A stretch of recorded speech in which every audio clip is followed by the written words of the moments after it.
mota mingi so kusali bendele tout dans le Congo.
Jala mibale bolingani mata moko akokabola bino akotika mosusu na susi na motema ye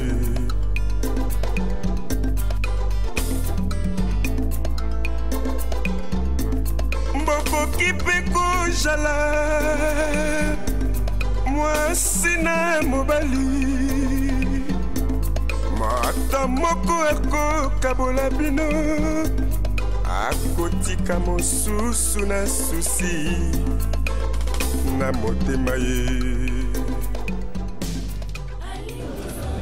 Sans tribu ni ethnie, sans patrie ni terre, sans langue mais polyglotte, homme de tout le monde et de partout. À la fois lointain et très proche de ses semblables. Sa seule identité, la culture. Oui.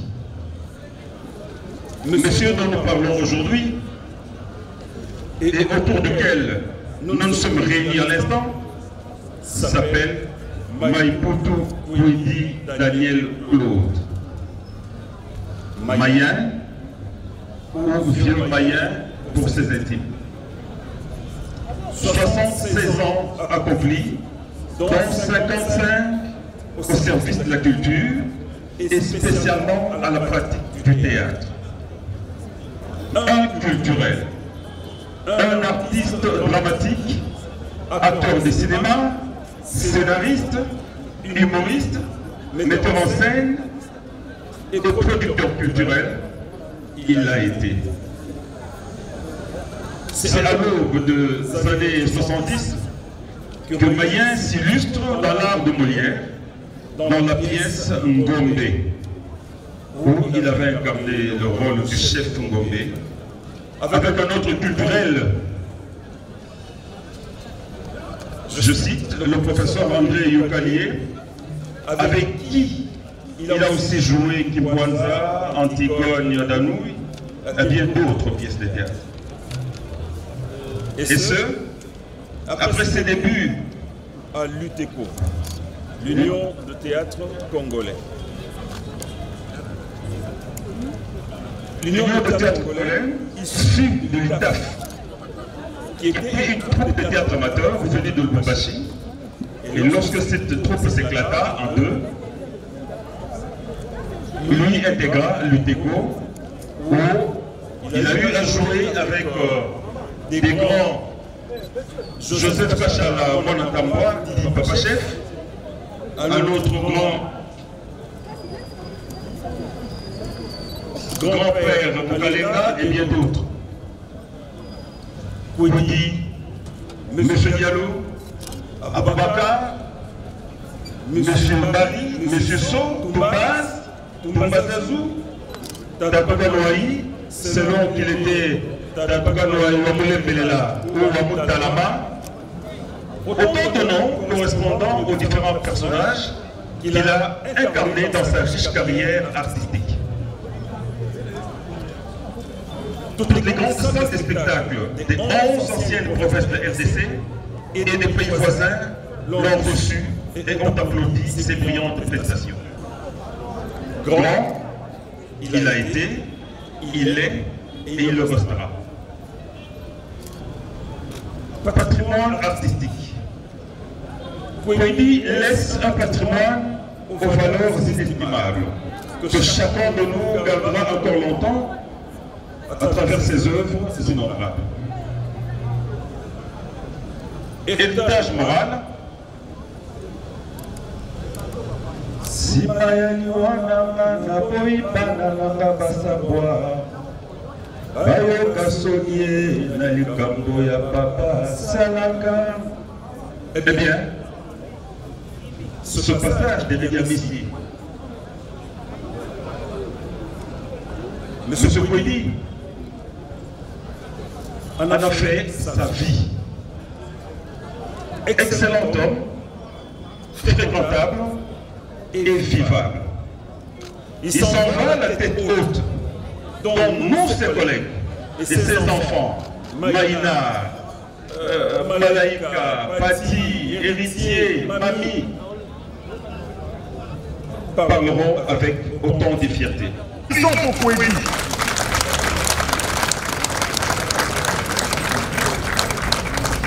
Maya.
Papa Kwedi azaki papa moko malamu, azaki papa moko ya génération nyonso, abandai koseka na mutu nyonso.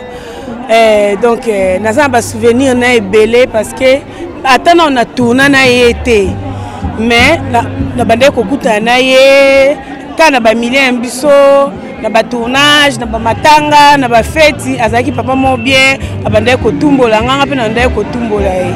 Donc esalenga pasi koyoka sango ke papa Kwedi akufi donc ma tronozo papa boyo wapi photos za malamu toyebele oni toloba devant public devant ba fan tozala respect na mikolo pe na baleki po ndenge tomoni papa Kwedi baleli toleli ye toto okunda ye na honneur eza grâce ya musala na ye et puis comportement na ye ezalaki malamu vers bana mike mikolo génération na ye azalaki penda papa moko sympa donc mamba boye tant toya tozoya kosala kermesse te tozoya to réfléchir papa Kwedi abeli te akufi mbala moko siko ngai na kokufa ndenge nini ezala ndenge nini liwa na ngai ske bato ba otonde ebele boye mpo na komona ya papa Kwedi na ya sans souci karate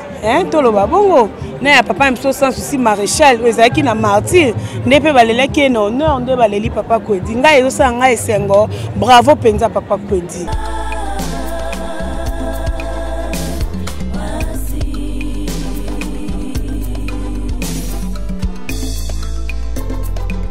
bokoki kozala mibale bolingani moto moko akokabola bino akotika mosusu na susi na motema ye biso tozalaki bolingo biso tozala bolingo kaka biso toyaka motiso biso tokuti ba Kwedi na groupe salon biso banzo pe toye groupe maboko ezalaki toyamba toyamba bolingo ya ba fourmi tokufuja kufula likama moto boko te kufula bolingo ya baninga tala lelo leo tosangani biso nyonso bacteria nyonso ya libane bazalaka te za RTS radio télévision nationale congolaise to sopeli to beteli maboko azali roya za Moïse bona biso merci Kwedi merci Mayipito abenga mama Jip mère Jip merci papa merci za papa bolesiko ezali mabela bakoko ezala pete bona yo du vivant na ye non seulement na du vivant na ye mais nzambe apesa inga grâce ya komona nanu vie Kwedi na niveau ya salle Mongita bazo jouer théâtre français baseri na bango na bamutombo bwichi basango banani. Nous on était encore des enfants, on venait suivre tous les jeudis quand ils jouaient. Donc dans le théâtre français, j'ai vu le vieux et j'ai eu une grâce. Il a repartagé dans la scène, il y a VSD, c'est-à-dire vendredi, samedi, dimanche, avec mon grand frère Titengue Sana, d'heureuse mémoire, dans Dialogue contre sans souci, 4e épisode. Pour ça, il y a un spectacle live dans le palais du peuple, de fin sans souci, Ngadiadia, tout ça qui voilà. Donc j'ai eu à partager avec lui, j'ai continué à partager avec lui-même la vie quotidienne. Le vieux Mayen, il vient dans ma tête. Les amis sont à Koutaï, na tombole modega, Amine Talama Sedingwe, Kataba Kamona Baning, Yepe Soa Moninga, Asiminga la biceps, au Kuluna Barumbu, Babicep Sango Zaï. Donc, quand on a Koutaï, on a tombé na Pangoussier, c'était à tout moment. Liwanae, c'est une grande perte pour moi, une très très grande perte. Un aîné, Soko Yebi Moussala Nayo, Oyebi, Soko Yebite, Arulakisayo. Voilà le témoignage que j'ai. Il y a bien, même nous, le barak, on a Koufi, à comme mon centre. C'est faux. Soit nous t'azalagi bien, tout le monde bien. Parce que la Bible dit que ton oui soit oui, que le non soit non. Un beau témoignage l'est et le restera. Donc je garde de très très très bons souvenirs dans ma rencontre. On a voyagé avec lui à Lubumbashi, à Kingakati, Congo central, Brazzaville. Et puis à Kinshasa, on a plusieurs productions. Vraiment, voilà. Salut, bravo l'artiste. Merci grand frère. Tu as été mon idole. Tu as été un encadreur. Tu as été metteur en scène, auteur, artiste tout fait. Bravo. Que la terre de nos ancêtres te soit douce et légère. Adieu Moutakwedi. Non, tout le bagayango. Tout le bagayango. Moi, je suis tombé malade depuis 1992. Maintenant, ça fait presque 30 ans que je suis tombé malade. Je vais continuer à me faire ceux qui Moutakoufi, honneur, baillé, c'est bon, mais il faut que je me fasse au lit. Papa Sonzo, la sombele yo sec à l'os. Et c'est ça, on ne demande pas plus que ça. Il faut souffrir, qu'est-ce qu'il a laissé? En principe, il n'a rien laissé. Il devait être un millionnaire, mais à Tikini. Peut-être un musicien, ce n'est pas une jalousie, mais peut-être un musicien, un artiste comédien vraiment presque rejeté. Tout ça, on m'a boyé, Pessingaï n'a rien à gagner, Pessingaï 10 francs n'a rien à gagner. Et c'est c'est terminé, il est parti. C'est bien, Pessingaï n'a rien à gagner. Merci beaucoup d'abord, impression. Au début, j'avais une très grande tristesse, mais à la fin, j'ai senti en moi de la joie dit na Moussala au papa Asalaki, et puis na hommage au le pays et rendre naïe. Bien qu'Azali n'a pas pu savoir ma casse lorsqu'il était vivant, mais quoi faire? Donc, au Azui, et Salinga bien. Lui, c'est le maître d'école. C'est le chef d'école qui vient de partir. Quand je parle de l'école, on voit nos rôles, quoi. Salinga, il me disait souvent déjà, Yosa Mokitiana, on a préparé déjà. Donc, il me disait ça souvent. Si tu écoutes naïe, Bosolaga, devant maman Lingabi, na kosola na mina nga coacher pour lobby. Soki atanga na zate wala bate tala mokitanya dialogue azo sala ngo bien te. Yona nga ko changer na ko peut ko côté moi ba biloko. Il m'a dit ça parce que c'est comme s'il sentait sa mort venir. Donc c'est vraiment ça. Pour moi, ça a été une obligation de venir rendre hommage au chef d'école. Voilà, malgré la fracture, j'étais obligé. Nous étions là hier, je passais nuit à la veillée mortuaire. Je me suis débattu à bouger, à surveiller les travaux. Je ne tenais pas compte de mon état. C'est parce qu'il s'agissait de mon maître. Voilà. Mais là, moi, c'est pas marquant à Binanga. On a joué à rôle à l'Ouest africain. Yo pour yo emboîter les pas maintenant. C'est pas l'inayo. On ne copie pas quand tu viens. Tu prends tout. Abi, il faut imprimer aussi votre marque. Comme ton cas, tu as imprimé ta marque. Si moi je joue et toi, on sent quand même une petite différence. Cette nuance-là que tu as imprimée, c'est ça un bon acteur. Donc moi j'ai ajouté la quinoiserie. Moi quand je parle, tu vois, un western trop quinois, j'ai ajouté la quinoiserie. C'est ça qui est primordial. Natikalika ka platé, na imprimé pe marque nanga. Yango moni voilà, comme on l'a, voilà. Quand Diallo, quand lui parlait là, moi maintenant quand je vois, tu vois la quinoiserie, Pecha Baba, Bangayote, Gapé comme Moulouba. J'ai essayé un peu, tu vois, quand Mamadou parle là, tu écoutais Mamadou très belle là, tu comprends un peu de différence là. Si tu écoutais beaucoup, tu vois la différence là. Voilà.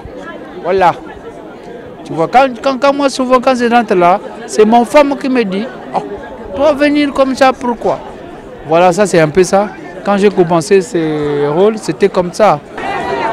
Bon, en tant qu'artiste, souvenir Papa Koyedi au Nazanango, c'est un artiste de talent, un grand, polyvalent, charismatique, non conflictuel. Il était toujours là au rendez-vous de la culture et des arts. Il était toujours là quand on avait besoin de lui. C'est un peu l'image de ce qu'il m'a laissé. Je me souviens récemment, on était en train d'échanger, il me parlait de l'histoire du théâtre congolais. Donc il est parmi les pionniers du théâtre congolais qui a commencé à l'époque du Zaïre avec l'association du théâtre amateur zaïrois. et Fédération nationale de théâtre jusqu'à la NTPC. Donc c'est quelqu'un qui était considéré comme étant une véritable bibliothèque parce qu'il savait beaucoup, il connaissait beaucoup sur le théâtre congolais, mais malheureusement il n'a pas eu le temps d'écrire. C'est ça le regret que j'ai. Et je me souviens d'ailleurs, lors des obsèques de maman Chapeau, il m'avait demandé d'organiser une série de rencontres de convivialité pour partager l'expérience avec les jeunes. Au moment où j'étais en train de le préparer, justement, j'en avais même parlé à certains jeunes. Malheureusement, le vieux est parti très tôt. C'est vraiment dommage. D'abord, on remercie notre gouvernement, notre président de la République, notre président Sénat, président Parlement, Premier ministre. Honoré Bisso vraiment, mais batala kana Bisso vivant. Honoré Bisso te kande de okufa. Batongela Bisso ba indice cinématographie, ba pas pensa Bisso ba espace à tournage. Toza ba utile. Dans le compte ça l'état peut te refuta papa ko dia kola qui peut quand même na ba maladie ndenge yaka na HB ezaliwa liwa nza même liloba oya lobaki ke soki Bisso to kei leloba modero bazali théâtre ko continuer toujours. A comédie basé belé batangi kuma modero. Voilà bon souvenir. Pour nous rappeler bah batikali tout le cadeau ça la bien tout se comporter quand n'engue ya zarai donc bon aussi la biso bien donc on dit que les loba kundie na honneur mais tam sous lobby so sali mabe moi ta sous lobby moi ta pas encore ba kufi mais beaucoup mais sera mutoyer donc tam sous lobby a kufi tam sentelaye de tout le cadeau bon ça art na biso to bon ça boulot na biso par rapport icône na malobane o ya tikeli biso donc merci vraiment nabi ke ba Jérémy na kweta zolanda ngai Platini ndai debi ka zolanda baza bato ba soutenir art donc mes condoléances d'abord na famille biologique ya papa na biso Kwedi donc vient à travailler tellement beaucoup à mériter yango mama na bibilia moto na mbongo pe Lazalo boye tango bakufaki moto na mbongo a se retrouvaki na sika ya pasi ekolela pe kosuwa mino po pe asalaka mabe mingi na mokili boye tanga bwaki miso na ye amoni Lazalo pemeni ya balayama Lazalo azaki moto na pasi kasi aumelaki na kobanga nzambe moto na mbongo abelelaki o papa balayama tinda ata Lazalo akende koyebisa bana na ngai babongo na mitema po baya na esiko ya pasi te boye papa balayama azongisaki basali na nzambe bazali kuna